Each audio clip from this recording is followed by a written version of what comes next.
Selamat hari Minggu, Shalom buat kita sekalian. Pada kesempatan ini masih dengan seri kemerdekaan Kristen. Dan topik kita pada kesempatan ini adalah Not Over Yet. Ya. Dari Roma pasalnya yang ke-6, ayatnya yang ke-15 sampai dengan ayatnya yang ke-23. Demikian firman Tuhan. Jadi, bagaimana? Apakah kita akan berbuat dosa karena kita tidak berada di bawah hukum Taurat, tetapi di bawah kasih karunia? Sekali-kali tidak. Apakah kamu tidak tahu bahwa apabila kamu menyerahkan dirimu kepada seseorang sebagai hamba untuk mentaatinya, kamu adalah hamba orang itu yang harus kamu taati, baik dalam dosa yang memimpin kamu kepada kematian, maupun dalam ketaatan yang memimpin kamu kepada kebenaran. Tetapi syukurlah kepada Allah, dahulu memang kamu hamba dosa, tetapi sekarang kamu dengan segenap hati telah mentaati pengajaran yang telah diteruskan kepadamu. Kamu telah dimerdekakan dari dosa dan menjadi hamba kebenaran. Aku mengatakan hal ini secara manusia karena kelemahan kamu.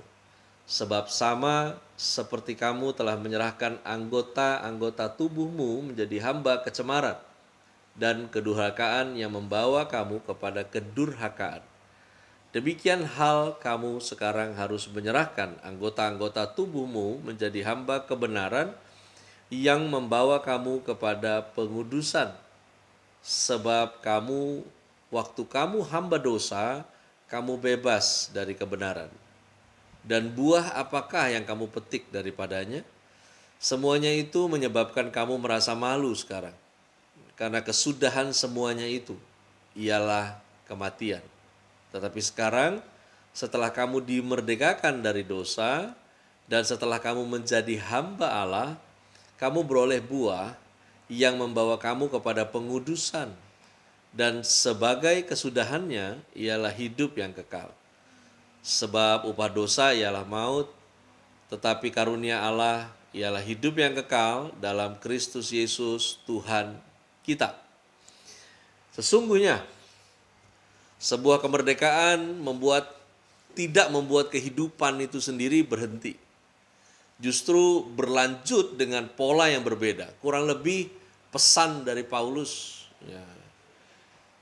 adalah demikian, di mana kita di dalam Kristus, di dalam kasih karunia, tidak membuat kita berhenti dari kegiatan jiwa. Justru seharusnya semakin giat, namun dengan dasar nilai yang berbeda. Beberapa kali Alkitab dalam Perjanjian Baru menggunakan analogi olahraga di dalam perkara kasih karunia. Dan itu menunjukkan bahwa sesungguhnya kalau kehidupan ini diibaratkan sebagaimana sebuah permainan, maka Kristus telah memenangkan permainan. Namun itu bukan akhir dari kisah kehidupan ini. Bahwa setelah Kristus memenangkan permainan, maka orang percaya akan berlanjut di dalamnya, namun polanya berubah. Dengan demikian sesungguhnya permainan berubah. Tertulis ayatnya demikian. Jadi bagaimana? Apakah kita akan berbuat dosa karena kita tidak berada di bawah hukum Taurat, tetapi di bawah kasih karunia? Sekali-kali tidak. Permainan berubah. Karena itu saya beri judul pada kesempatan ini, Not Over Yet. Ini belum selesai.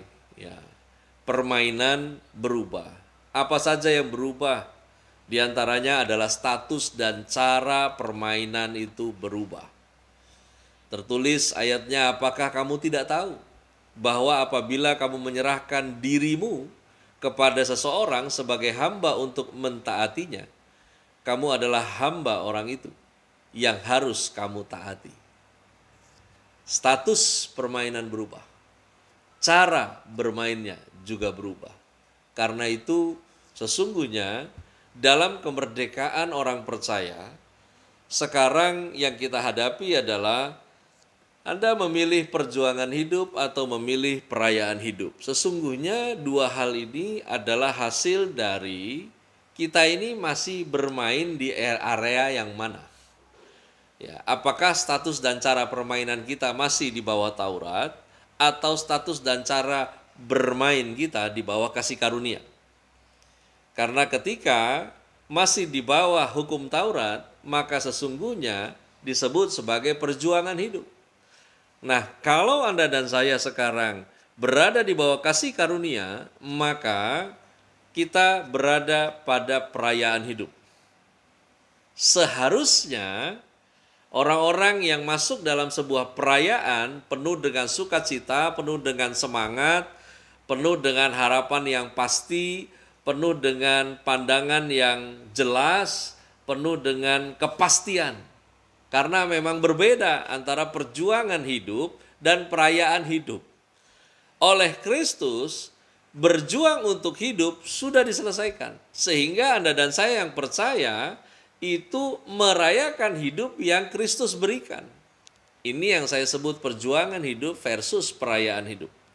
Nah, bicara tentang perjuangan hidup.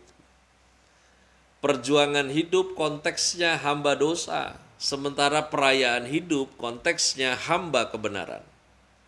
Disebutkan dahulu kamu memang kamu hamba dosa. Ya. Sekarang kamu telah dimerdekakan ya, dari dosa dan menjadi hamba kebenaran.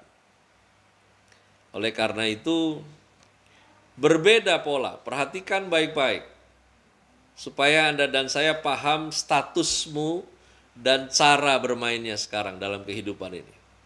Karena kehidupan ini secara random bisa menggilas siapa saja. Sementara kalau Anda orang percaya yang tidak mau belajar dan tidak mau mempelajari, maka Anda dan saya akan tergilas dengan zaman ini. Karena itu mari pahami. Pilihan Anda dan saya perayaan hidup, maka mesti paham bahwa sekarang kamu telah dimerdekakan dari dosa dan menjadi hamba kebenaran. Kalau yang di bawah Taurat, kita hamba dosa. Lalu kemudian yang berikutnya, waktu kamu hamba dosa, kamu bebas dari kebenaran. Ya. Kenapa? Karena memang ukurannya bukan kebenaran. Maka kita di zona yang disebut bebas di sini bukan berarti tidak dipertanggungjawabkan, ujungnya juga nanti parah. Tapi di sini disebutkan hamba dosa itu bebas dari kebenaran. Ya, kalau mungkin pernah dengar istilahnya gini, orang gila mah bebas gitu, ya. Nah, lalu kemudian perayaan hidup dalam versus ini, sekarang kamu harus menyerahkan anggota-anggota tubuhmu menjadi hamba kebenaran. Inilah pola perayaan hidup. Anda dan saya dimerdekakan, kemudian menjadi hamba kebenaran, dan menjadi hamba kebenaran itu menyerahkan anggota-anggota tubuhnya menjadi hamba kebenaran. Lalu kemudian yang berikutnya menyerahkan anggota-anggota tubuhmu menjadi hamba kecemaran dan kedurhakaan yang membawa kamu kepada kedurhakaan. Ini yang tadi. Ya. Hamba dosa di mana menyerahkan tubuh kepada sebagai hamba kecemaran dan kedurhakaan, yang mana ini kalau di mirroring terbalik, tapi kalau di kita dari kemuliaan kepada kemuliaan, kalau ini kepada kecemaran yang lain. Ya. Nah, sementara dalam perayaan hidup di sana tertulis dengan segenap hati mentaati pengajaran. Nah, kemudian yang berikutnya, semuanya itu menyebabkan kamu merasa malu. Sekarang, karena kesudahan semuanya itu ialah kematian. Ya, berjuang sementara dikuasai oleh aturan, ini yang disebut dengan hidup ya, hamba dosa, yang akhirnya dibawa kepada perasaan malu karena memang ini cara kerjanya, ya, berdampingan, manifesto dari cara kerja iblis dalam manifestasi dosa, di mana manusia dibuat tidak punya malu untuk melakukan dosa, kemudian setelah melakukannya kita dititipkan rasa malu yang luar biasa untuk ketemu Tuhan. Sehingga akhirnya kita jadi malu dan hubungan terputus. Nah, sementara perayaan hidup adalah ketaatan yang memimpin kamu kepada kebenaran. Lalu kemudian berikutnya bicara perjuangan hidup, dosa memimpin kepada kematian. Nah, berbeda dengan perayaan hidup. Setelah kamu menjadi hamba Allah, kamu beroleh buah yang membawa kamu kepada pengudusan. Pengudusan itu fokus. Pandangannya tertuju, itu pengudusan. Dan akhirnya perjuangan hidup, upahnya ialah maut. Sementara perayaan hidup sebagai kesudahannya ialah hidup yang kekal dalam Kristus Yesus Tuhan kita. Ini teori mutlak tertulis, saudara. Namun dalam teori mutlak tertulis ini yang saya mau sampaikan adalah mari kita hidup dalam perayaan hidup. Karena Anda dan saya berada di dalam Kristus, Kristus ada di dalam kita. Oleh karena itu, mari hidup dalam perayaan hidup, yaitu hidup dalam kasih karunia berarti Anda dan saya hidup di dalam status yang berubah, cara permainan yang berubah. Adalah celaka kalau Anda dan saya di dalam Kristus tapi tidak paham sehingga status kita nggak berubah, tetap sama seperti orang dunia, dan cara bermain kita nggak berubah untuk kita bisa jalani kehidupan ini sama dengan kebanyakan orang. Karena itu, mari hidup dalam perayaan hidup. Saya makanya bukakan dari Roma 6 tadi bahwa berbeda polanya. Ya. Hamba dosa, yang satu dimerdekakan untuk jadi hamba kebenaran. Ya. Jadi Anda dan saya tidak berupaya sendiri untuk jadi hamba kebenaran, tetapi dimerdekakan, inisiatifnya dari Allah, Anda hanya terima dengan percaya, dan dengan demikian diinaugurasi menjadi hamba kebenaran. Lalu sementara si hamba dosa itu nggak punya aturannya, nah sementara yang dimerdekakan Anda dan saya, setelah dimerdekakan dan memilih untuk percaya, kita juga harus serahkan anggota tubuh kita sebagai hamba kebenaran, dan kemudian segenap hati taat pengajaran. Anda kalau nggak pernah diajar, nggak mau belajar, apa yang mau ditaati, nggak tahu. Ya. Lalu kemudian akhirnya obedience, ketaatan itu yang memimpin Anda dan saya kepada kebenaran yang utuh. Kalau yang tadinya kita taat karena belajar, ini kemudian kita tekun untuk melakukan. Levelnya sampai di sana. Sehingga Anda dan saya beroleh buah, yaitu fokus. Fokus, mata yang tertuju kepada Kristus, sehingga semua aspeknya sementara hidup di dunia ini kita harmonis dengan Allah, hidup kita nggak fales, dan pemahaman kita diperbaharui. Karena status dan pola yang berbeda itu wajib dipahami. Karena kalau tidak, cara menjalani kehidupan ini sama. Oleh karena itu, mari hidup dalam perayaan hidup. Yang pertama, kita ini bukan korban situasi. Orang-orang yang merdeka di dalam Kristus, Anda dan saya lebih daripada pemenang. Kita bukan korban situasi. Kalau Anda bilang Anda percaya Yesus, nggak suka kebenaran, kebenaran secara tertulis, kebenaran secara pengajaran disampaikan, kebenaran sementara Anda menerima nasihat yang benar. Kamu bukan korban situasi. kamu lebih daripada pemenang. Kalau hal-hal yang memerdekakan, yang disebut hukum yang memerdekakan, yaitu kebenaran disampaikan, harusnya kamu tangkap itu, supaya kamu bisa kembali selaras dengan apa yang Tuhan mau dalam hidup kamu. Kamu bukan korban situasi.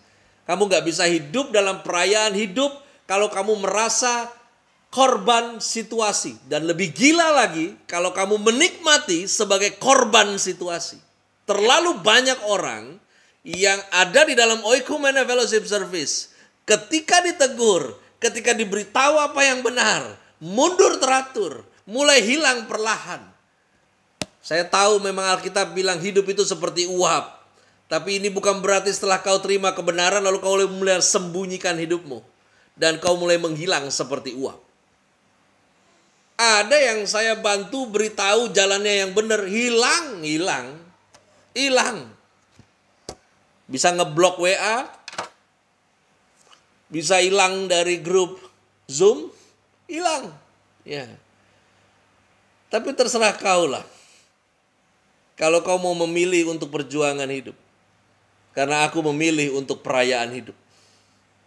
Karena itu kamu bukan korban. Ingat, status dalam permainan sudah berubah. Cara bermain sudah berubah. Mari hadapi hidup ini dengan pola yang berbeda sebagai orang-orang yang merdeka di dalam Kristus. Kita ini lebih daripada pemenang. Kita bukan korban situasi. Hidup Anda bisa diubahkan kalau caramu menerima Tuhan itu berubah. Kalau rasamu menangkap kebenaran itu berubah. Kita bukan korban situasi. Ya habis mau diapain lagi, begini sih keadaannya. Tidak. Hidup Anda tidak didikte oleh keadaan. Kamu anak Tuhan. Dia minta kamu dan saya untuk panggil dia Bapa. Kamu bukan berasal lagi dari dunia ini. Kamu bukan korban situasi. Kamu lebih daripada pemenang. Yang kedua, kalau bicara tentang korban itu bicara status. Sementara Anda dan saya lebih daripada pemenang. Yang kedua adalah situasi. Yang seringkali kita sebut sebagai masalah. Ya. Bicara soal masalah, kita akan menemukan perspektif yang berbeda di dalam Alkitab. Di dalam bungkusan kasih karunia. Kenapa? Karena yang disebut masalah sesungguhnya hanya situasi di luar kendali. Ya. Bukan apa yang Anda dan saya ciptakan sendiri karena kita keinginannya kebanyakan sehingga jatuh dalam pencobaan. Itu berbeda. Ya. Dalam hal ini, masalah yang disebut orang dunia masalah. Buat Anda dan saya yang merayakan hidup ini. Sesungguhnya hanya situasi di luar kendali. Dan percayalah, mengertilah, pahamilah.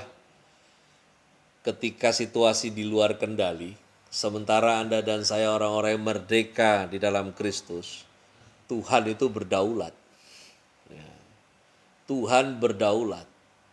Karena memang tidak pernah disingkirkan lembah kekelaman. Tidak pernah disingkirkan situasi-situasi seperti yang Daniel hadapi. Tetapi Tuhan mau Anda dan saya mengalami pengalaman dengan Tuhan. Ini yang saya katakan tadi, cara bermainnya sudah berbeda. Dunia bilang masalah. Ya. Makanya ini saya terus melatih diri tentang tekanan di dalam hidup ini, di mana Anda mau memilih untuk terus tertekan atau memilih untuk beroleh pengertian. Ya. Karena yang disebut stres dengan stretching ini agak mirip sebetulnya. Ya. Yang satu ditekan jadi gepeng, atau Anda memilih ditarik jadi luwes gitu. Ya. Bisa bayangkan kalau pemahaman kita sebagai orang percaya masih dalam konsep si permainan perjuangan hidup, maka ketika Anda dan saya ditekan oleh situasi, ini yang kita sebut sebagai masalah. Ya. Ini yang dimengerti kebanyakan orang sebagai masalah. Nah, sementara di dalam kasih karunia, ini sebenarnya hanya pintu masuk di mana Anda dan saya mengalami pengalaman dengan Tuhan. Karena cara bermainnya sudah berbeda. Tidak ada apapun yang bisa memisahkan Anda dan saya dari kasih Kristus. Karena itu yang disebut orang dunia masalah hanya situasi di luar kendali kita. Yang tentunya Tuhan tetap berdaulat. Lalu kemudian yang ketiga, mati total untuk hidup kekal. Kita nggak akan sampai mengalami kehidupan yang kekal kalau nggak melatih diri mati total dari sekarang. Walaupun seringkali habis mati hidup lagi sebelum hari kebangkitan. Ya, itu biasa. Ya. Yang penting mati terus. Ya. Ini yang saya mau sampaikan, mati terus. Bicara tentang keseluruhan hidup. Percaya nggak bisa hanya mulutnya, otaknya juga harus percaya. Percaya nggak hanya otaknya, hatinya juga harus percaya. Percaya nggak hanya tentang pikiran dan perasaannya, tangannya juga harus percaya. Percaya nggak cukup hanya tangannya, kakinya juga harus melangkah dengan percaya. Karena itu mati total itu penting untuk hidup kekal. Karena untuk merayakan hidup, Anda dan saya butuh menyembah Tuhan dalam keseluruhan hidup. Nggak bisa sebagian dari hidup kita yang menyembah Dia. Keseluruhannya harus menyembah Dia. Ini yang disebut mati total untuk hidup kekal. Sehingga kita nggak hidup di dua zona. Kenapa orang menjadi sakit jiwa? Karena satu sisi dia percaya dan akhirnya Tuhan beri dia area perayaan hidup. Tapi sisi lain jalan berpikirnya masih perjuangan hidup. Ingat, perjuangan hidup konteksnya hamba dosa. Sementara perayaan hidup konteksnya adalah hamba kebenaran. Seharusnya keseluruhan hidup itu mutlak. Itu sewajarnya. Itu proses memang. Namun itu melatih diri. Proses bukan pernyataan yang dijadikan alasan. Tapi sesuatu yang terus-menerus dilakukan. Karena banyak yang sembunyi di balik kata proses. Ya. Dan akhirnya saya kembali lagi tentang statement yang beberapa kali pernah menjadi perdebatan. Ya. Bahwa sesungguhnya hidup dalam perayaan hidup itu adalah terlanjur diberkati. Maksudnya begini. Ini soalnya kalau salah persepsi menjadi teologi kemakmuran. Padahal saya tidak mengacu ke sana ketika saya membuat moto terlanjur diberkati. Ya. Bahkan di moto terlanjur diberkati aja ketika bukunya sedang dipersiapkan masih banyak yang memperdebatkan tentang Kamus Besar Bahasa Indonesia pakai huruf R apa enggak gitu. Masih ada yang sibuk juga pakai telanjur atau terlanjur gitu ya. Dan apapun itu, ya, yang saya mau sampaikan begini, bahwa hidup dalam perayaan hidup itu harus kita alami karena kita terlanjur diberkati. Terlanjur diberkati maksudnya, Anda makanya otaknya jangan cuman doa dapat materinya dari Tuhan. Ini enggak konteksnya. Konteksnya adalah restu dari Tuhan. Itu yang saya sebut sebagai diberkati. Blessing, restu. Bahwa sebagai orang percaya, mengaku percaya, bertobat, beri diri dibaptis, Roh Kudus tinggal di dalam diri Anda dan saya, maka kamu menerima restu dari Tuhan. Ketika Roh Kudus tinggal di dalam diri Anda dan saya, maka hidup setiap kita berada pada sebuah misi. Dan misi itu bukan misi Anda, bukan misinya saya, bukan misi gereja, itu misi yang Tuhan punya. Di mana hidup setiap orang yang Allah berkenan, rohnya diberikan di dalam diri orang itu, maka orang tersebut dikhususkan untuk rancangan Tuhan. Ini yang saya sebut terlanjur diberkati. Sehingga yang sangat kita perlukan hari lepas hari adalah kepekaan. Baca Alkitab, berdoa, baca Alkitab, berdoa. Ini bukan supaya Tuhan lebih sayang kepada kamu. Tapi karena kita sudah terlanjur direstui, maka dibawa masuk ke dalam misi oleh Tuhan.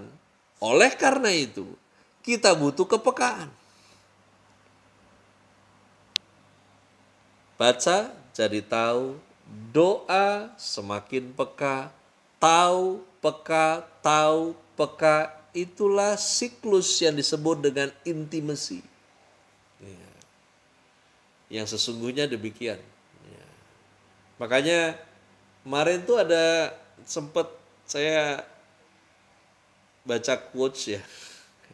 Quotesnya panjang, muter-muter, dan akhirnya tak putar. Kalau orang Ambon bilang tak putar. Dimana di sana isinya itu bicara tentang berdoa. Berdoa itu bukan tentang ingin sesuatu dari Tuhan. Berdoa itu untuk kita tetap intim dengan Tuhan. Ya, ini paragraf yang kedua. Lalu paragraf yang ketiga ngomong gini. Kalau kita intim dengan Tuhan pasti kita diberkati. Nah, ini yang saya bilang tak putar. Ya. Perhatiin ini rumusan draftnya ya. Saya nggak ingat detailnya. Tapi gini, berdoalah bukan karena inginkan sesuatu. Berdoalah karena untuk bangun keintiman gitu. Kurang lebih itu paragraf 2. Paragraf 3, berdoa dengan keintiman dengan Tuhan, maka kita diberkati. Ini konsep sebetulnya mulutnya itu mulut perayaan hidup, tapi jiwanya jiwa perjuangan hidup. Ya. Anda jangan main di situ, nanti sakit jiwa, karena harus pilih satu.